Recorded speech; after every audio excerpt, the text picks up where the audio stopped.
this is kind of a big judgment on my part, but I want to explore it. The idea that environmentalism and big, important things that humanity, or not humanity, let's say that individual people care about, big things, like environmentalism, the planet, or humanity, right? When an individual person thinks of humanity, it's thinking of something really big that spans all of history. It includes everyone dead, it includes everyone alive, it includes every generation that is to come. It's a very non-human concept in the sense that it has nothing to do with an individual human. It's a big kind of transcendent thing. I think that both the planet and environmentalism, humanity, these kind of things are maybe modern forms of God, modern forms of deity, right? I've often heard the idea that, now that we live in a more secular culture, or let's say those people who live in more secular environments, it's very common for people to say, well, now money is their God, or things like that. I can see that, but there's something I like about these big, I'll rephrase it. There's something I like about the idea of these big topics being God in some way, or being awakening the religious kind of function in the psyche of people. I feel as if perhaps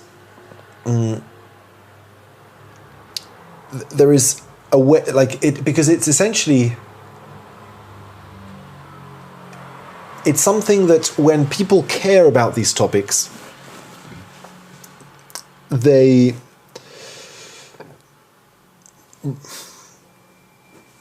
kind of submit to them.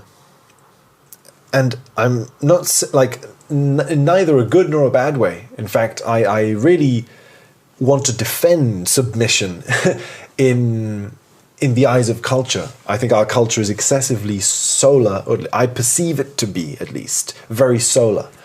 And I think that it really stigmatizes submission and you kind of giving your love to an authority. And I think that precisely by stigmatizing this, it becomes shadow content, which then is able to emerge in the form of dictators or things like that, which I think they are shadow ways of this manifesting, simply because they tend to not actually fulfill this desire. I think that's one of the weird things about repression, that when something repressed comes out in this extreme form, you would think that it would kind of satisfy that repressed desire tenfold. But I think what actually happens is that expressed form of the repression is just as repressed. Repression can work by hiding or by showing itself, and visible repression is just as repressed. There's nothing non-repressed about it. Anyway, so I think that there is something about the planet or humanity which wakes up kind of divine feelings of divine reverence and of, or sort of it kind of, there is so much about it that reminds me of a divine figure, because they have a will of their own, usually. Like, it's kind of like a projection space for the self. in a way, because you say the planet has a will of its own. It wants to not be polluted. It wants to not be infected with toxic waste. So that there is this kind of following of a will. If you are devoted to environmentalism and to the planet, you follow the planet's will. You submit yourself to the planet's will, and you submit your will to a higher will, right? Maybe you want to, throw something into the river because it's more convenient for you. But there is a bigger will. There is something that doesn't want that, and you follow that want, the planet's want. And the same with humanity, this idea of what, like, that one's a bit trickier because it's so much easier to identify, to become inflated. It's difficult. I think the good thing about the planet metaphor is that it's non-human, so it's more divine in that sense. It's more alien. With humanity, it's very easy to become inflated, to say, I know what humanity wants, right? I know that humanity needs to go in this path because I'm a human. Humanity is made of humans, therefore I understand humanity, and I understand humanity's will, and therefore you can end up feeling as if your will is humanity's will. But see, there is no submission in that. There is actually a lot of, that's what inflation does, there's a lot of power, there's a lot of control in that, because your will becomes dominant. I think there is something about God that implies, I think, a certain degree of, or at least a balancing between power and submission, right? I think the idea of fear of the Lord, I think it has a positive side to it in that it is an alien thing. It's something that you can't understand. There is fear in that sense, in the sense that you can't possibly suppose that you will, you can't possibly identify with it fully. You can identify with it, and that's the sort of balance between these things. You can identify with it at the root in a mystical sense of saying that you are one with the divine. You are like an incarnation of reality itself. But at the same time, there remains an alien element to it that has a will of its own that you aren't in control of. And that's what fear is, in a sense. There is something that you can't control. There's something unknown, which never disappears because it's the other. And the self and the other never dissolve into each other. It's the yin and yang thing. They are united and they are separated. They are connected and individuated. Anyway, so yes, it's interesting to me. I wonder if maybe these big topics that emerge in culture, like even things like the end of the world or the potential of a big war, the potential of a huge ecological catastrophe, the potential of a huge humanitarian catastrophe, and they're all obviously linked together. This sort of general huge nodal point of importance and meaning, it's so weird because there is something so dangerous about it, and at the same time so like it can also be representative of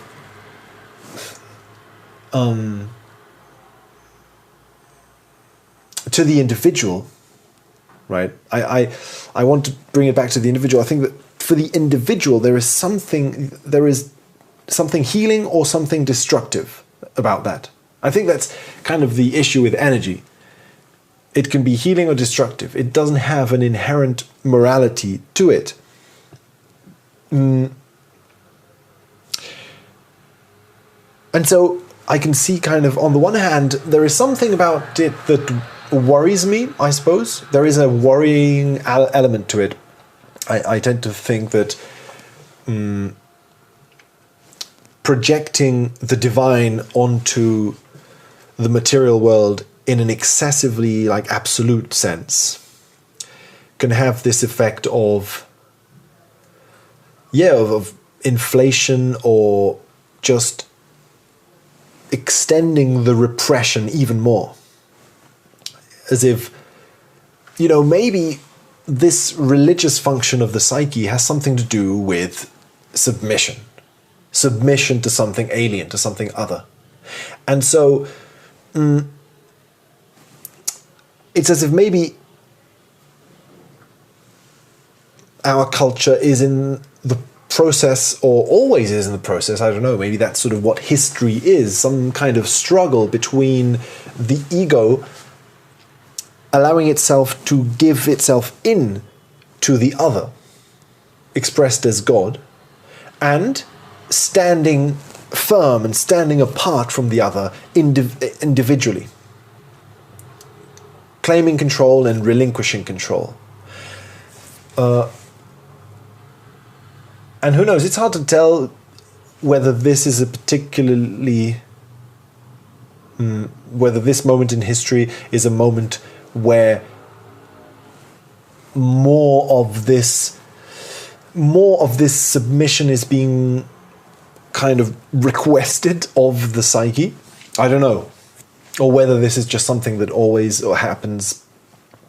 And let's say that, we find ourselves in a situation at the moment where maybe it is being exercised more.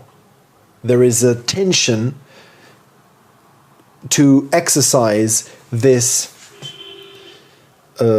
relationship of yourself to an external authority, be it the will of planet Earth, the will of the people.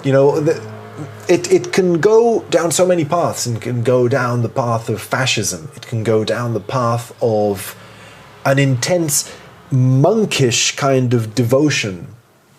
The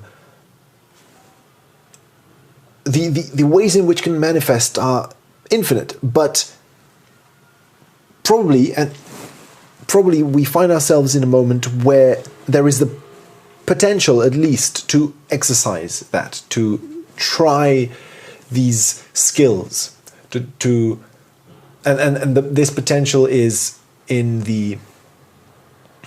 maybe in this general sort of bubbling up culturally of huge ideals, huge kind of, you have to see, maybe that's sort of what ideology does as well. Big ideologies, you have to follow this moral path. It's an external will. It's like a way of interacting with God, of an external kind of authority.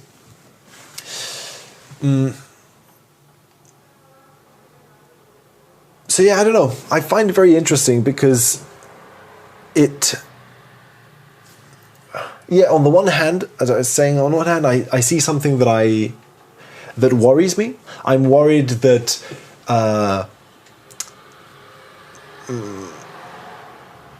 this